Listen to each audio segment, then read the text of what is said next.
Our third contestant is code 192, performing The Soul of a Butterfly.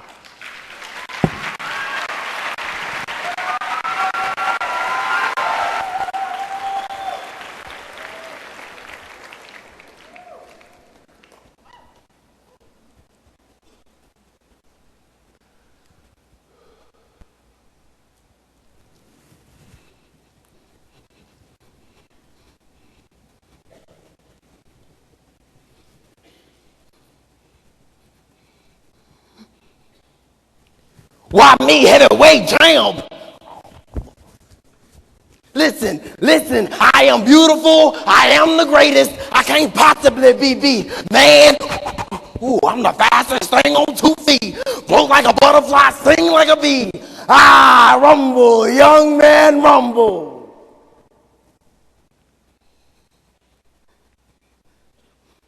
Rumble, young man, rumble.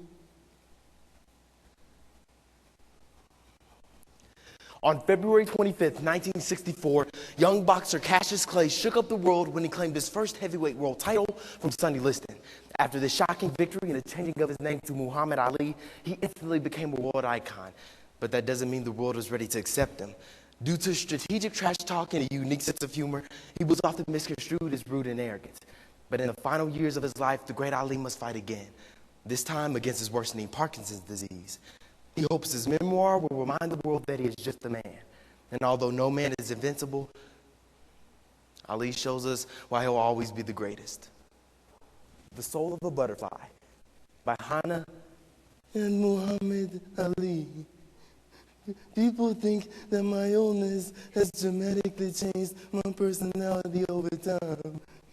They see me now as a quiet, soft-spoken, honest man.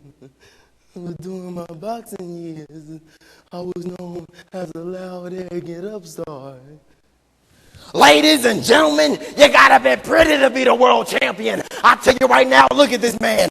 He's ugly. Look at him, that's an ugly man. That's all he is. A big old bear, a big old ugly bear. Man, if he talking jive, he'll fall at 5. Man, if that bum even dream about beating me, he better wake up and apologize. People just knew the persona I created to sell more tickets to my fights, which I learned from an all-time great, famous wrestler, Gorgeous George. And Gorgeous George was a crazy fella. He said things to his opponents like, I'll rip your legs off. Bum, if you beat me, I'll crawl on all fours with my head shaved. He sold a lot of tickets to his fights by verbal sparring. So that's when the world found out about my biggest asset, my mouth. I even started writing boxing poetry before my fights, which my favorite poem was from my first heavyweight world title match against Sonny Liston. And Sonny Liston was a bad man too. By comparison, people were calling me a novice. Now I knew I could take Sonny in the ring. I just had to show the world that I wasn't scared. So before the fight, I was talking and I wrote a poem on how I would beat that big old ugly bear. It's called I Am the Greatest. Clay comes out to me to listen, and Liston starts to retreat. If Liston goes back any further, he'll end up in a ringside seat. Clay swings with his left, Clay swings with his right. Look at young Cassius scared to fight. Liston is still backing, but there ain't enough room. It's a matter of time before Clay rolls a boom. Now Clay swings with his right. What a beautiful swing. And a punch races the bear clear out of the ring. Liston is still rising and the ref wears a frown, for he can't start counting till Sonny comes down. Now Sonny disappears from view. The crowd is getting frantic, but our radar stations have picked him up. He's somewhere over the Atlantic. Who would have thought when they came to the fight that they witnessed the launching of a human satellite? Yes, the crowd did not dream when they laid down their money that they would see a total eclipse of a Sonny. I am the greatest. And on February 25th, 1964, I became heavyweight world champion. I shook up the world. After that fight, I even started calling myself the Black Superman. You know, a while ago, I was flying somewhere and I didn't have my seatbelt on. So the flight attendant said, "Sir, please put your seatbelt on." I said, "Superman don't need no seatbelt." She said, "Superman don't need a plane either, so put your seatbelt on."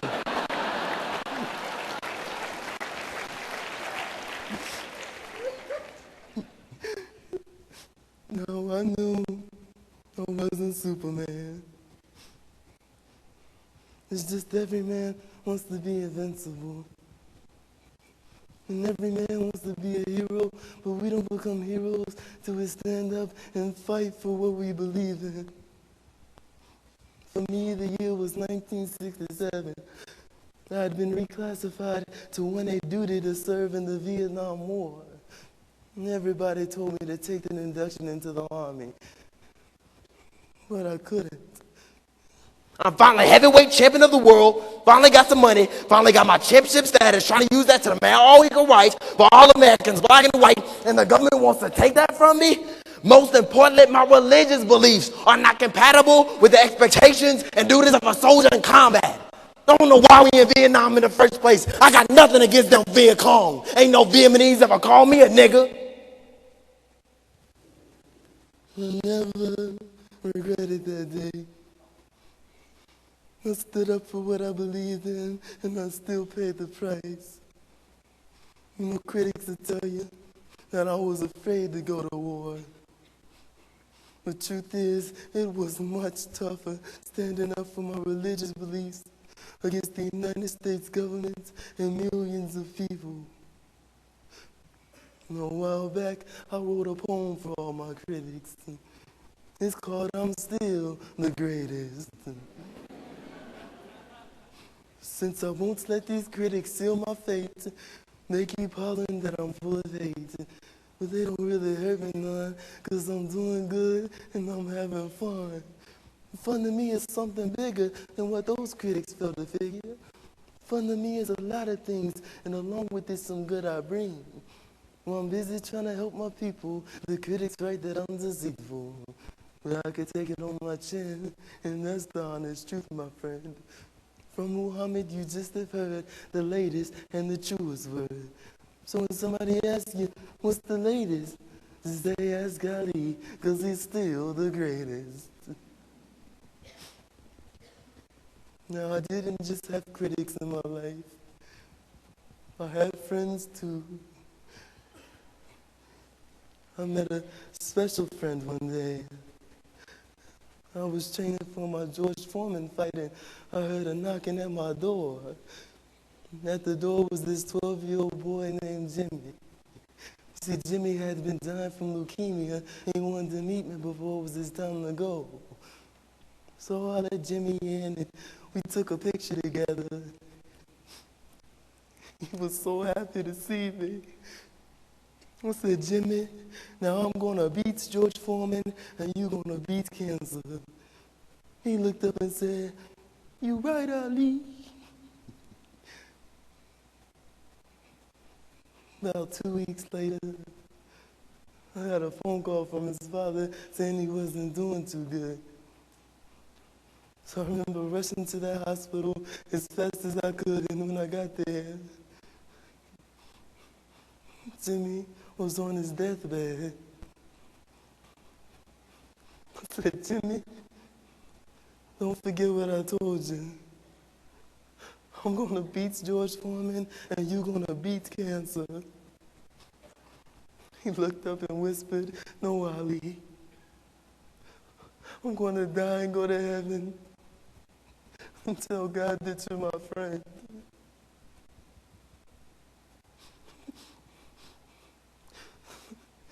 I hugged Jimmy goodbye. The room was so silent. And Jimmy's death is just a reminder of how precious life really is.